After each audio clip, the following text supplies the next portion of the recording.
Hey, everybody. Welcome back to another brand new episode of the Watch Us Thrive podcast. You can see we're doing something different. I have a very, very special guest here today.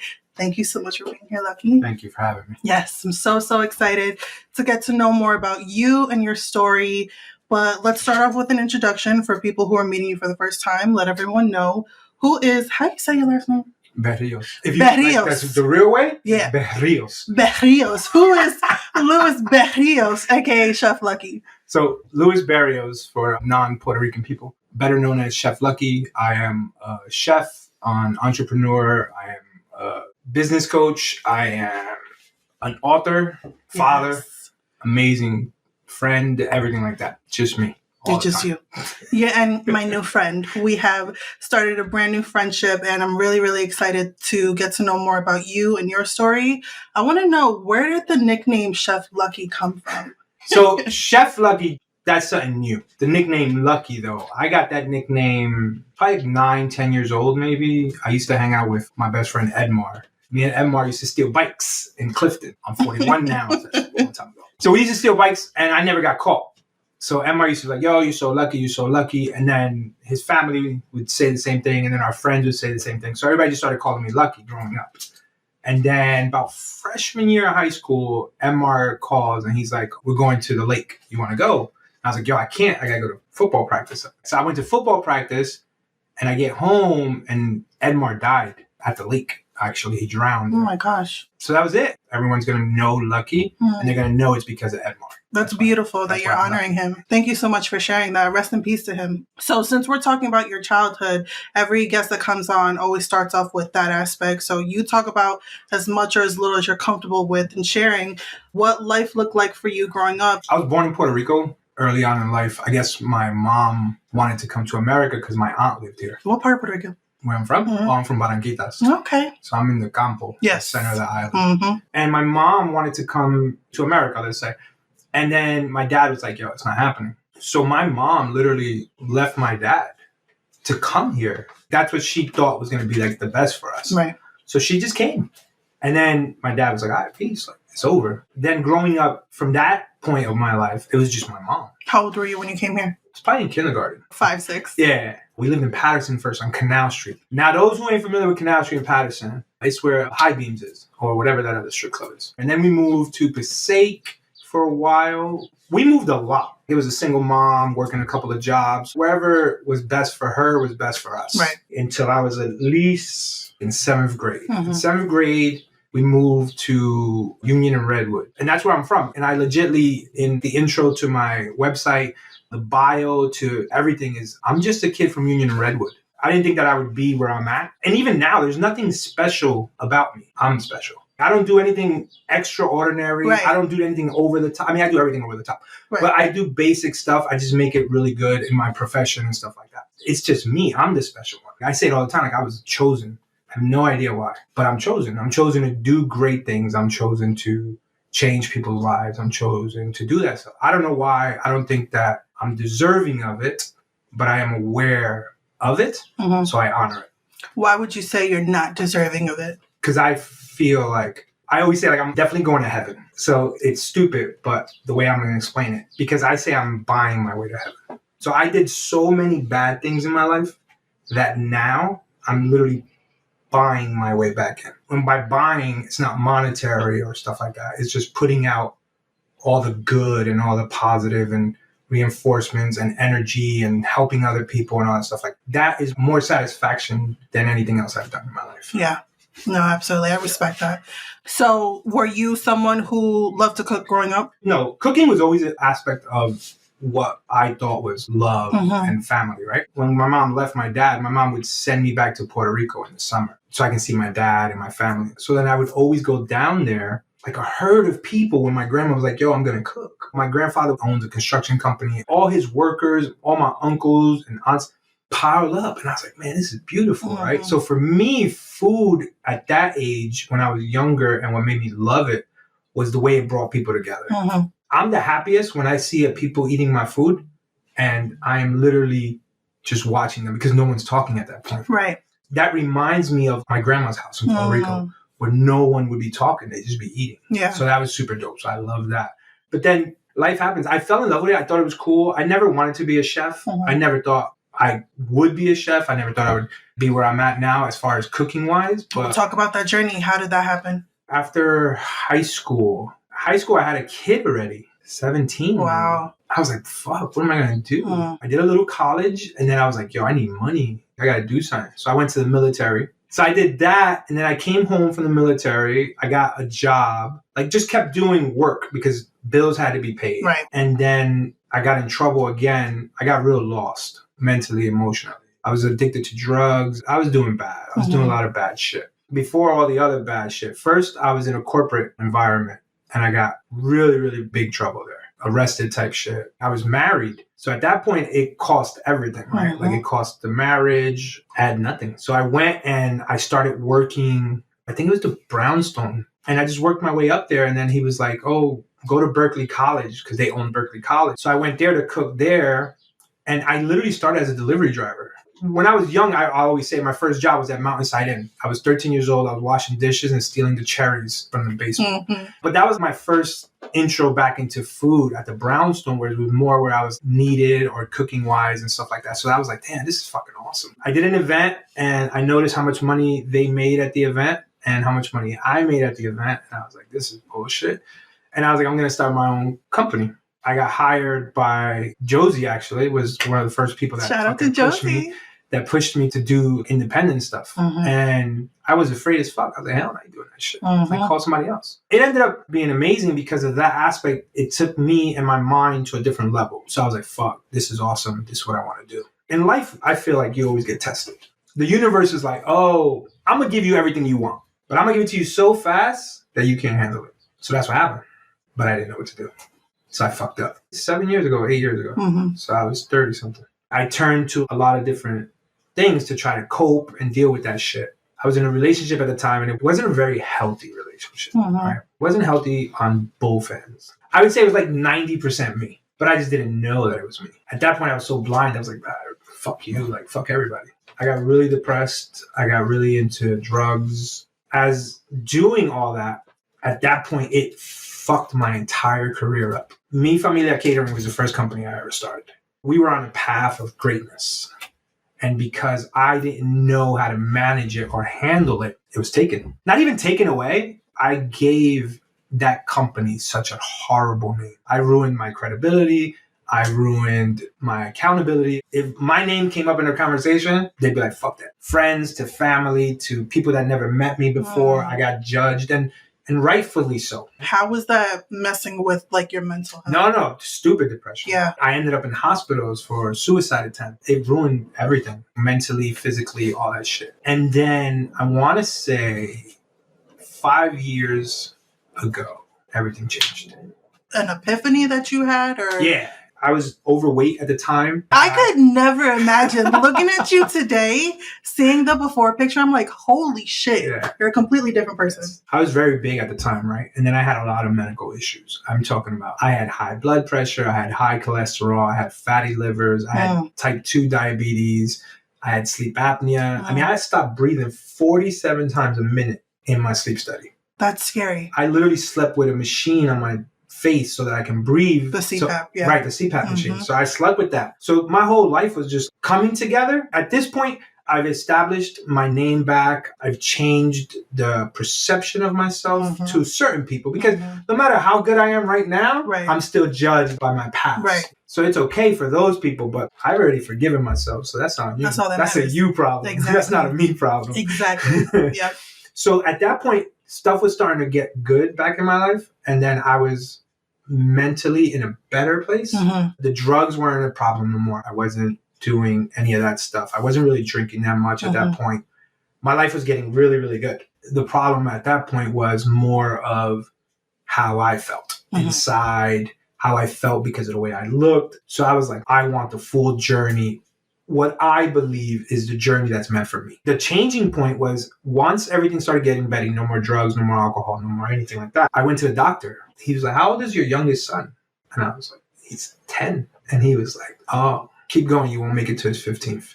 What? I went to get different options of what I should do. What's the best route for me to get healthy again and stuff like that. And then I took the course of action. At that point, literally in 2 years, I was able to transform my entire life. And I wouldn't say my body. I would literally say my life. My body changed because my life changed. That's just the way it was. It was strict. I was very strict on myself. I mean, I'm still stupid strict on myself. When it comes to food, when it comes to drinking, when it comes to anything, I am very strict. I don't cross boundaries of what I know are pathways to bad repetition and stuff like that. I think that's so powerful. And it takes you going through a lot of the bad shit that you've gone through in your life in order for you to realize, if I continue down this path, I'm going to be making the same mistakes that I was doing before, and I'm trying to live a different life. 100%. So it's all of those life experiences, those shitty things that we go through, that's really where the change can happen. Well, you got to get to that point. Right. Because it was like, yo, it's either you're going to do this and you're going to be healthy, or you're probably not going to make it to your kid's birthday. People want the truth until you tell them the truth. The truth ain't nice. The truth is never nice. It's never pretty. But that's where the change can happen. But that's the only place that the change can happen. Facts. It's not the place. It's the only one. There's no other way. If you can change your life on lies, then you're a liar. Right. Do you get what I'm saying? Like, Exactly. honestly, you really can't. You have to change it with the truth. And the truth is that you're in control, whether you believe it or not. You're in control of everything. You have no idea the power that your mind has over your entire body. If you can just change your mind, you can change your life. Real talk. So let me ask you, since we're on the whole mindset, for someone who's listening and they're in their season of struggle right now, being that you've been someone who's gone through the trenches and have been able to turn it around, what advice would you share with someone who wants to do that turnaround, but they're fucking scared of the unknown? I think that's a huge thing that stops people from changing their life, whether it's physically, spiritually, emotionally, financially. The fear of the unknown stops a lot of them. So what would you say are like 3 top things that people need to work on in order to shift their mindset? First off, you need to know the most important lesson you'll ever learn, and it's going to be right now. And the lesson is, this too shall pass. I have learned that at my hardest fucking moments, I'm talking about the worst moments of my life. Obviously, I'm here, so I'm just telling you that I made it through them. But the worst moments of my life was in a hospital, bandages on my wrist because I cut myself, all this crazy stuff. It passed. Best moments of my life. I'm in New York City. I'm cooking for this amazing event. Times Square, shit is beautiful. That too shall pass. Right. When you're having the worst part, just stand 10 toes down. Understand that this heartache and this hardship is going to pass. And when you're on top of the world and you feel like everything is going right, enjoy it, take pictures, do whatever you want, because unfortunately, that too will pass. Yeah. It's literally a ride. It's just a wave. When it's up, shine, and when it's down, just bear down, because everything's going to change if you just start adapting stuff. And then those down times won't be as dark or deep, or they'll just be like a moment. Right. Because like even now in my success, I have horrible days and I have horrible moments and I have horrible experiences. And before, I would be so scared of the unknown that I would just curl up in a little ball and don't want to leave the house and stuff like that. So just believe in change, because that's the most consistent thing in life is change. So believe in change. Believe that what your purpose is, even if you don't know it, it's a purpose. You have a purpose. Everyone has one. You just don't know what it is right now. So it's okay to be struggling, but you have to just go out more. Go for a walk, journal, stuff like that. It all helps. I do it. Like I was saying earlier, I literally wake up every morning and I'm depressed. But it's a positive thing for me because I wake up questioning. That's where my depression comes from. My depression comes from me questioning stuff. So I question a lot of stuff. So I wake up in the morning, I'm depressed. But then I get out of it, probably 10 minutes. Because I start to do stuff that makes me happy and how blessed I am to wake up. So I do all that other stuff to do that. I wake up, I make my bed, I brush my teeth, I go outside. Making your bed, it'll change your mood. Something about a clean room. 100%. No, that's literally the first thing I do. I literally wake up and I make my bed because to me, that is an accomplishment. So you woke up and you made your bed. Sounds stupid, cool, whatever. It's an accomplishment. Right. Now your entire day starts off by one accomplishment. So now you can just keep going. And then there's other days, being honest, where I wake up and I'm in the worst fucking depression. So a great day, I still wake up with depression, right? But a horrible day, I wake up worse. I got you. Because now it takes a lot more. See, the joy doesn't carry over, but the sorrow does. Right. So then that morning, I'll wake up, I'll go on YouTube, and I'll put... It's something about when service parents come back, surprising their family from the military. Yes. Just so I could cry. My depression and my sorrow from yesterday is all together. So I'll watch these videos. So now I have a reason to cry, right? The reason to cry for me is because of the other shit. But I'm too strong to cry for that shit. But I'm weak to cry for this. So I'll just use this to make me cry, but I'm really crying for that stuff. But my mind doesn't know that. I know it, but my brain thinks I'm crying because I'm watching a sad video. So I'm releasing all that shit from yesterday. I'm just releasing it, but I just found a different way to release it. It's like taking an emotional dump. Men, especially, and Latinos, they struggle with that. And the fact that you're open to talk about it, I'm hoping that it gives permission to at least one man, Anybody, especially. Please, let those fucking emotions out. You have It's perfectly fine, bro. Literally, like, I'll have that crying session. I'll go take a shower, and I'm just like, it's a brand new fucking day. Yes. Like, everything that I felt, I left it there in the tears. They all fell out. Now we're good. Nothing else you can cry about. That's another thing, right? Like, everybody's worrying about tomorrow. It's anxiety. That's anxiety. Anxiety is fear of the future. Depression is fear of the past. I lived in that. I lived in both worlds. I lived in the past. I lived in the future. What if this? What if that? And I never enjoyed right now. I never enjoyed the moment. I was always thinking about the next moment. I was always thinking about the next great thing. Or shit, I could have did this better yesterday. Right. Why am I worried about yesterday where I can do it today? I can do it today. If I wanted to do it better yesterday, then do it great today. Yes.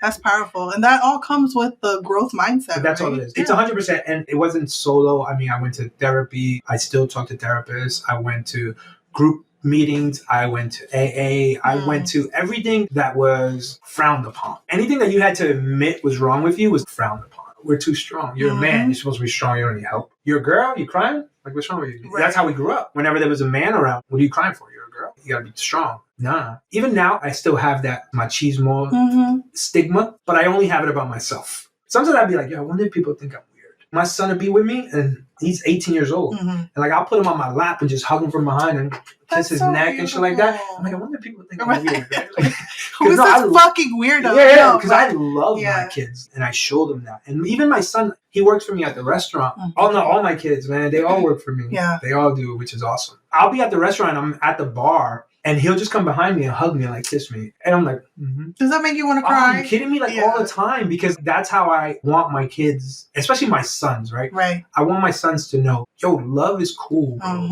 Showing your emotions is attractive. It's all good. Honestly, it's okay to be happy. It's okay to be sad. It's okay to be in love. It's okay to love someone non-romantically. Right. You know what I'm saying? Like, it's okay to show love in all aspects. And I'm like that. I was always raised that way. Growing up, my mom, we had love. My mom made sure that we all knew what love was. Just the whole emotion of it, or the joy that you can get from showing love to someone else. We always grew up with that. So for me, growing up with that, seeing other people who didn't get love. I know people who parents didn't love them.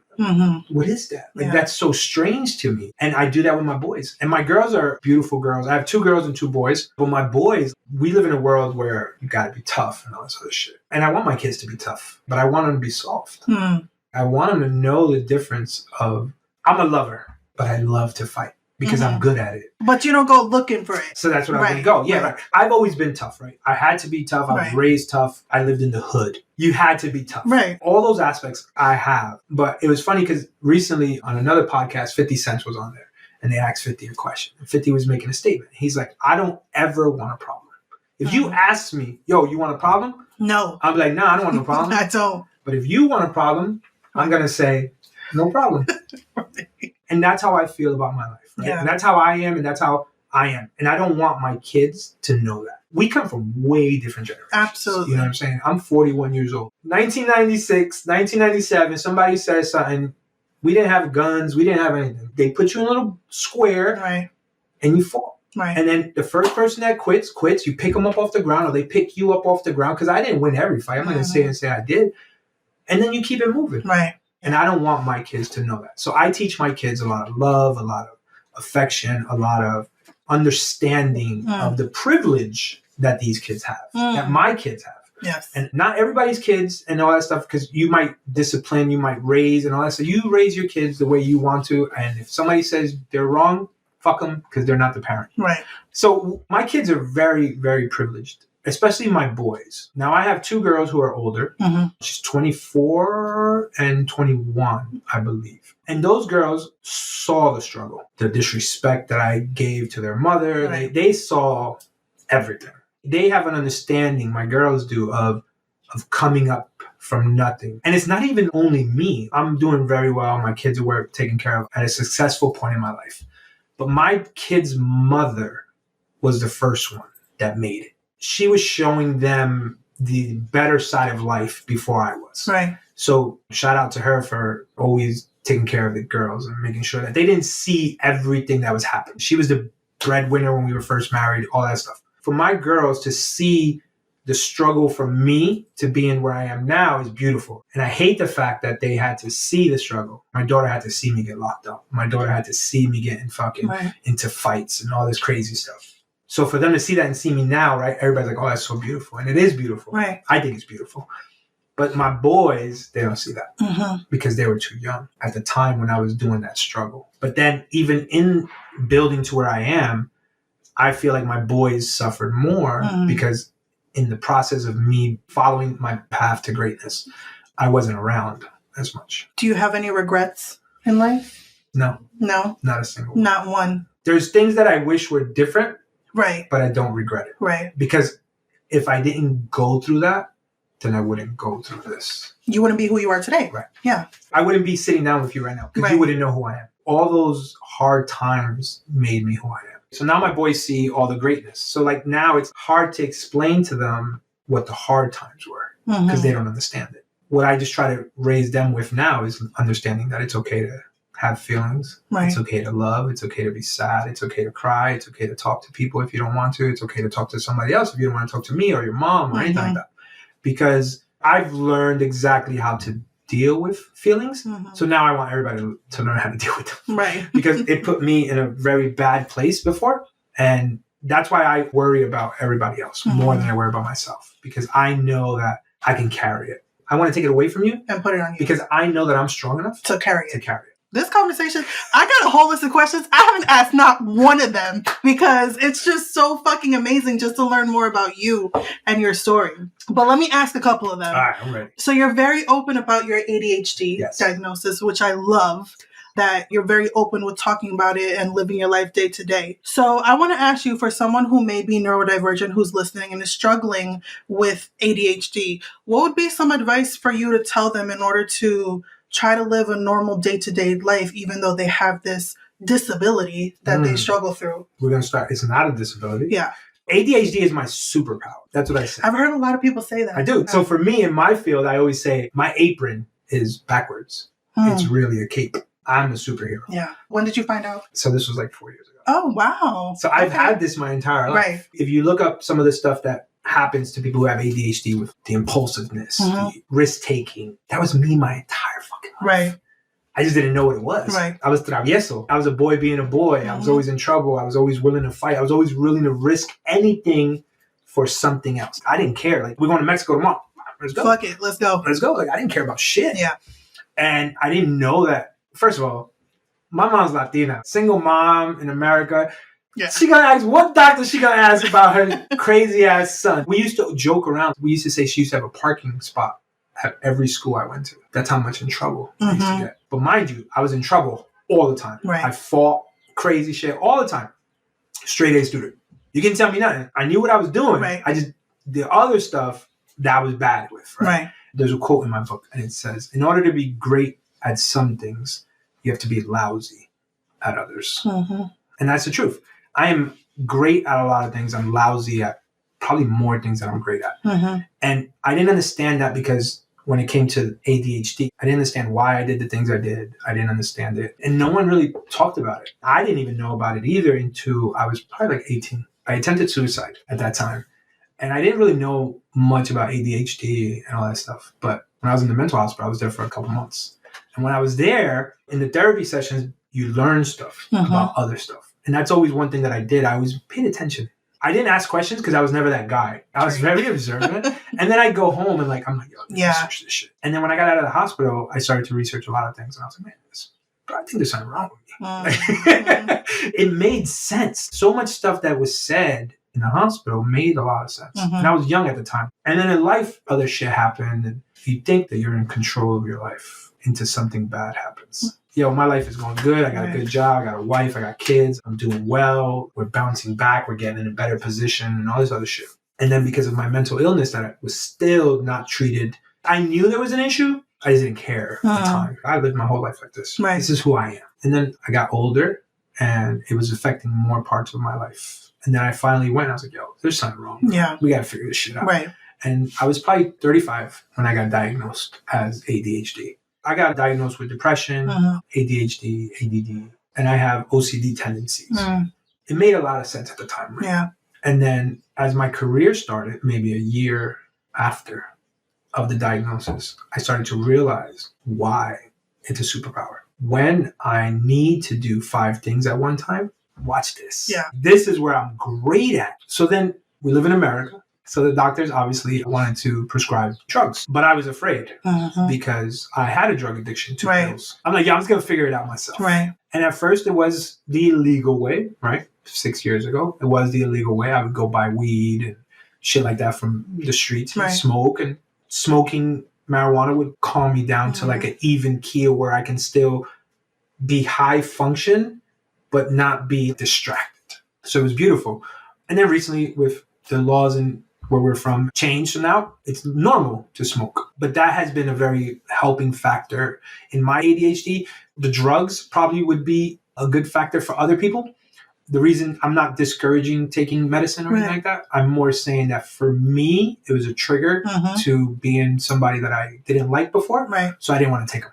But if you're struggling with your ADHD or your ADD, you're just looking at it the wrong way. You're looking at it as something that's holding you back when it's actually something that can spring you forward, because not many people can do what we can do. It affects my business because I get upset with people that can't do 5 things at the same time. Sometimes I'll come downstairs and we'll be like a little busy and I see like 3 things being cooked. And then I look at my iPad and my iPad said there's 20 things that need to be made. And I'm just like, I'm already 4 orders ahead of you. Wings are going to take 15 minutes. Boom, throw the wings in. 15 minutes later, you go get them. But not everybody sees that. And I had to come to an understanding that my diagnosis is a superpower because not everyone can do what we can do. So therefore, it makes you different than everyone else. Not that it makes you better, because I don't want to use the word that makes you better than someone, but it puts you in a different platform.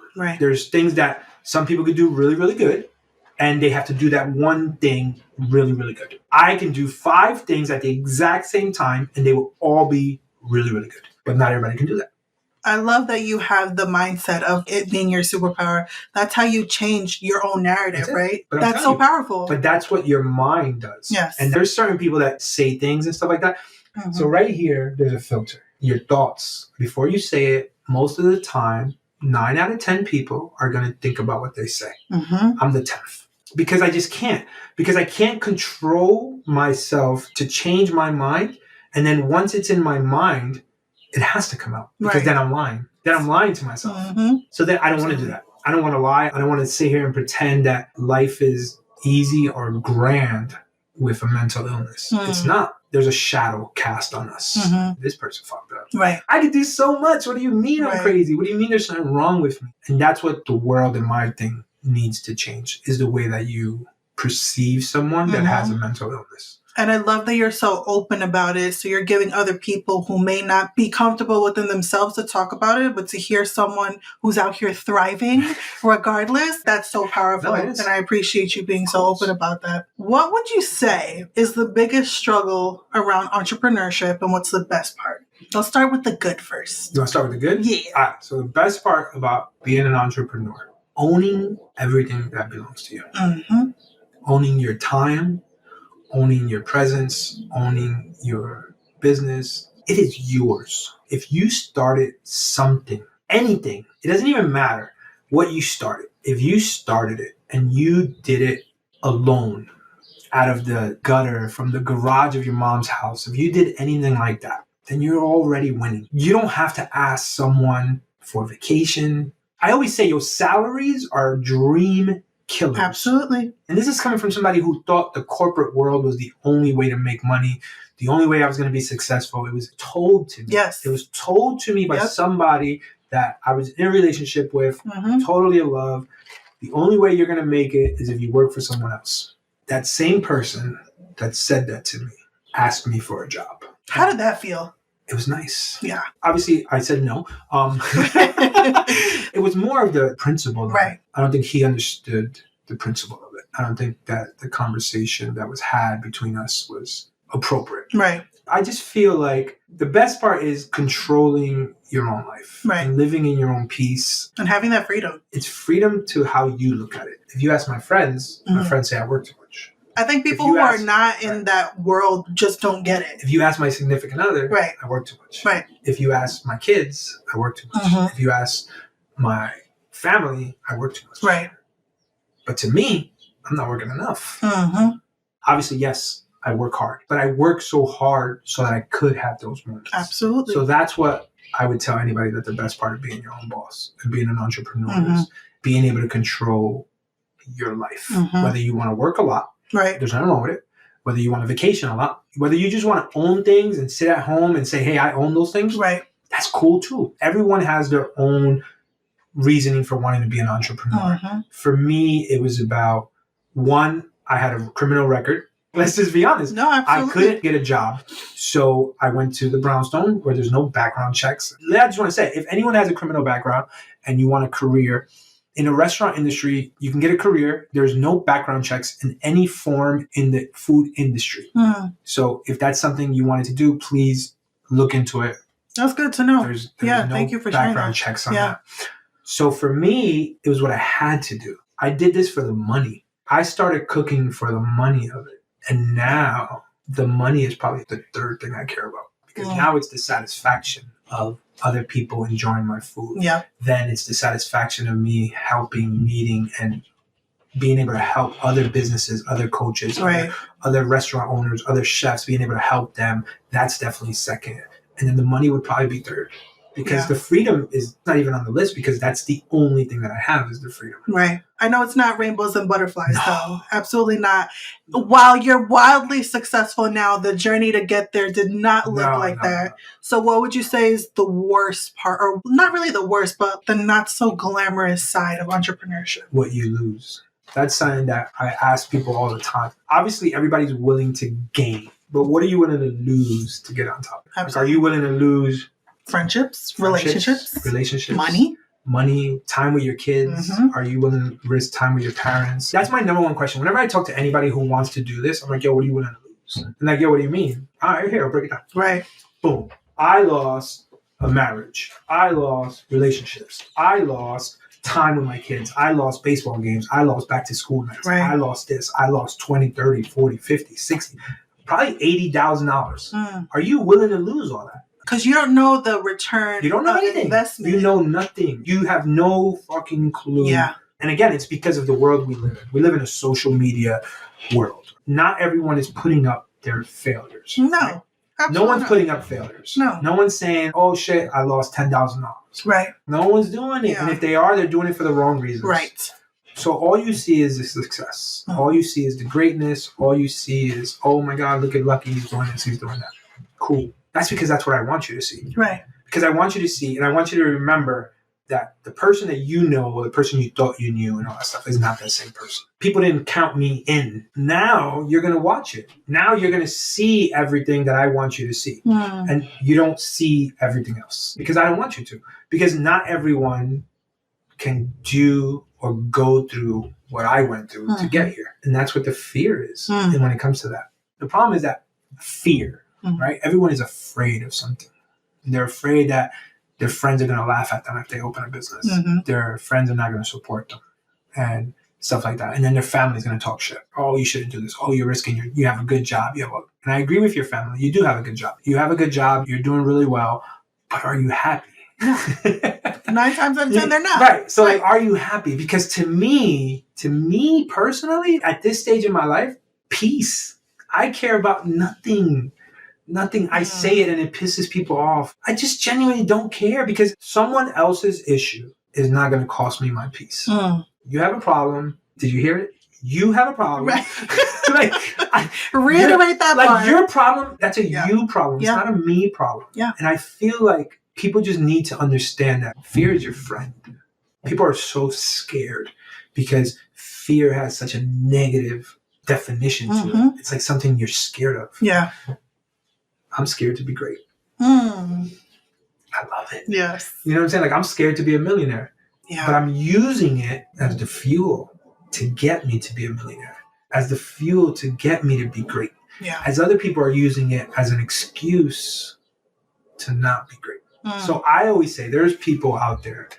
Some real ass talk, y'all. That are better chefs than me. And the reason they'll never know that they're better than me, because they don't think they're great. When I say that I am top 2 chef in all of New Jersey, because people are afraid of it. People are afraid of being the best. Yeah. People are afraid of being the great one and all that stuff. And I'm not afraid of it. And I'm not afraid of it. And I know that I'm not the greatest. And I understand that. But you have to prove it to me, because in my head, I am. Facts. But it's funny because I'm great. In my head, I'm the greatest. Like I said, top 2, not number 2. But I want everyone else to be number 1. Yeah. I care more about you succeeding than me, because I reached the part of my life where now the satisfaction comes from helping others. That's beautiful. It's not me no more. Yeah. I'm not in this alone anymore. Right. Now I'm being used to send a message. Right. And say like, yo, this kid who came from a single mom, I slept on the floor, I've slept in my car, I slept in the jail. The only thing I've never slept on was myself. I've come from nothing, bro. I've come from nothing. I come from a single female mother home, working 3 jobs. I had a fucking lanyard to open the door because my mom was never home when I got home from school. There was food already cooked. We had to warm it up ourselves. I come from fucking nothing. 100% comfortable with it, because without any of that, I wouldn't be. You wouldn't be you. Who I am. Absolutely. You know what I'm saying? I wouldn't be able to help people out. That's the perfect segue to the next part that I want to talk about. That you were on Instagram Live, we both were, and you talked about how you don't use the word failure and that there's no such thing as failing. Talk more about that. So failure is a word to justify a very hard lesson. If you risk something and you don't achieve it, most people say, oh, you failed. Right. For me, I've never failed once in my life. I've just learned 100 different ways of how not to do something. They're just lessons. Failure is a word, like I said, to scare people. But it's just a lesson. Every failure is a lesson. For me, in my world, burning something in the kitchen, you failed. But for me, it's just, okay, now it's a lesson. Yo, maybe don't leave it for that long, or stuff like that. Even with life, like if you take a risk to do better or open a business, it doesn't work. Chef Luckie, the LLC of it, is probably 3 years old. I was fixing my LinkedIn yesterday. I've been an entrepreneur since 2014, and I've opened 12 companies. Wow. And 11 of them were failures. Wow. According to the world, 11 of my businesses were failures. Right. Because they didn't succeed to the level where I am now, right? But 11 businesses I've opened. And when I opened L Unit, which is the umbrella to my businesses, that's the one that didn't fail. But that's what it seems like. But for me, the reason is because I've learned my lesson through the other 11 businesses. Do this, and then you fail. Right. Okay, cool. Now I learned a lesson because I didn't fail. I just learned a lesson. The only time you fail is when you quit. Literally, it was 11 failures of little tweaks until I hit it where it was in rhythm. I'm not saying it's perfect, but it's in rhythm. It's in rhythm of a good trajectory to go up as far as the other ones where they were on the downslide. That's what failure is. Failure is a lesson. So if you think you failed, then you're looking at it the wrong way. You're looking at it from the negative side of it. Yeah. And that's the thing, right? They always say, oh, there's 2 sides to a story. Right? There's 3. Your side, my side, and the truth. And the truth is that if you change the way you see something, then you see something different. But it takes for you to go through those failures or those life experiences in order for you to learn. No, 100%. Yeah. There's no other way. It's hard to meet someone that's an entrepreneur, that is successful, that hasn't struggled. And I always say, I can't take advice from someone who's never been where I'm going. And then my journey is by myself, so therefore no one's ever been there, so you can't take advice. You have to take hard lessons, and that's what failure is called. It's a hard lesson. It's okay to have hard lessons break you and all that other stuff, but the definition of insanity is doing something over and over and expecting a different outcome. And if you're doing that, then you're just like a hamster on a wheel. And all you're doing is going in a circle. So you need to stop, change something that you're doing. That was literally my life until 2021. What? The hamster wheel? Yes. Yeah. Absolutely. And it's funny because if you say that's your life, right? There's just little things that you can do to change it. It doesn't have to be drastic. Right. Like everyone thinks that you have to do something completely out of this fucking world to make a change. And the truth is that it's this small. Right. To change, it's really small. One of my first companies was a meal prep company. And I would help people lose weight. And I would always tell them, and they're like, oh, it's not working. It's not working. Oh, I've been in this for like 4 months and I've only lost 20 pounds. I'm like, hey, listen, in those 4 months before you met me, you gained 40 pounds. This shit didn't happen overnight. Right. I didn't go to bed one night and I was 325 pounds and I woke up and I was 186. Right. I wish it was that fucking easy. Everyone does, but it's not. Yeah. And people forget that. People forget that it took you 4 years to gain 120 pounds, but you want to lose it in 4 months? That's not the truth. Yeah. That's what failure looks like to people. You didn't also do it in that time. You didn't gain it. You didn't make it successful. You just started your company a fucking month ago. Yeah. I'm sorry. You're not Chef Luckie. I'm sorry. Right. And that's another thing. It took me 12 years to become an overnight success. Now I'm it. Right. But it took 12 years of hard work, of realizing, of failing. It took losing everything. It took rock fucking bottom to make me who I am. And that's why now I'm doing more of a transitioning to being able to help other people. Right. Because I don't want people to go through what I went through. Right. I don't want people to fail in a way where it can break them, because not everyone can do this. Right. Right. And if you take a hit that is meant to break you, I know it can't break me because I already took that hit. Right. So I'd rather you not take that hit. Like, let me help you. Let me show you how to do things so that you don't make the same mistakes, because I don't know if you can come back from them. That's what I'm so fucking proud of you. You're such an inspiration. I don't have a lot of men on this podcast, but when I do and I'm able to hear their stories, yes, there's men out here who are also thriving. Since you're on the Watch Us Thrive podcast, tell me, what does thriving mean to Chef Luckie? Thriving has a lot of different meanings, right? For a lot of different people. Everybody looks at thriving. Some girls look at thriving as they're doing very good in life. And some girls look at thriving as if they're getting their body right and all that stuff. And same thing for guys and all that stuff. So my opinion is, if you're doing exactly what you want to do with your life and you're happy with it, then you're thriving. And this has nothing to do with entrepreneur. This has nothing to do with male, female, ADHD. This has nothing to do with anything. This has to do, if you love what you do when you wake up in the morning and when you go to bed, you're happy with yourself in your entire day, then you're literally thriving. Because if you're not happy and you're not doing that stuff, then you can't be thriving. You can't be successful and be miserable. They don't fit together. I've never seen it, but I've never seen no one cry getting $1 million of sadness. Right. I've seen you cry of joy, but never of sadness. Yeah. Right. You have to be happy with yourself. And that's what thriving is. Thriving is being happy with yourself. I love that answer. Go back to your childhood self, whatever age pops up for you, being the man that you are today with everything that you've gone through. What is one piece of advice you would tell him? This too shall pass. That's it. Yeah. I would say this too shall pass. Yeah.